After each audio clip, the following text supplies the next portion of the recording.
ሰላምና ጸጋ ይብዛላችሁ በአለም ዙሪያ የምትገኙ ቅዱሳን በሙሉ ፕሮፌት ብሩክ ነኝ ከጂሰስ ፌም ኢንተርናሽናል ቸርች ሐዋሳ ዛሬ በፊታችሁ የመጣሁት እጅግ ደስ የሚል ዜና ይዤላችሁ መጥቻለሁ።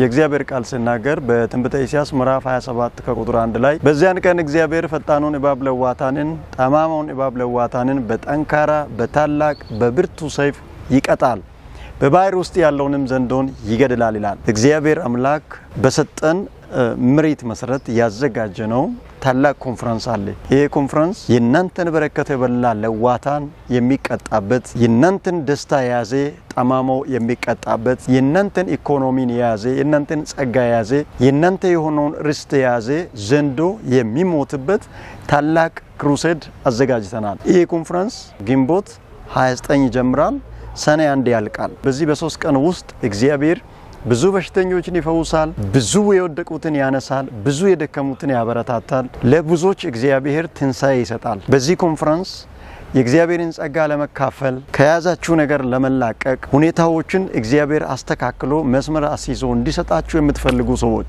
ከዚህ ቀን ጀምሮ በሩቅም በቅርብም ያላችሁ ራሳችሁን አዘጋጁ። እግዚአብሔር ከእናንተ ፊት የሚጥለው የሚገለብጠው ኢያሪኮ አለ፣ የሚያፈርሰው ቅጥር አለ፣ እግዚአብሔር የሚገለው ዘንዶ አለ።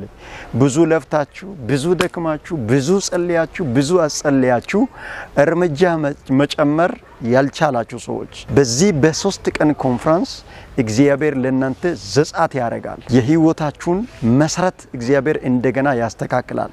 ለብዙዎቻችሁ በሰማይ ጸጋ የምትባረኩበት ይሆናል። ለብዙዎቻችሁ በምድር በረከት የምትባረኩበት ይሆናል።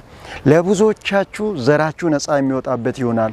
ለብዙዎቻችሁ የእግዚአብሔር ስም ከፍ ያለ ነገር በህይወታችሁ ላይ የሚያደርግበት ጊዜ ይሆናል። ይህንን 3 ቀን ከኛ ጋር ለማሳለፍ የትም አገር ያላችሁ ከፀሐይ መውጫ እስከ ፀሐይ መግቢያ ያላችሁ ይህንን መልእክት የሰማችሁ አሁኑኑ ራሳችሁን አዘጋጁ። መምጣት የማይችሉ ሰዎች ቤት ካሉ የነሱን ፎቶ ይዛችሁ በመምጣት እጅግ ከፍ ያለ የእግዚአብሔር ታምራት በቤታችሁ ይሆናል።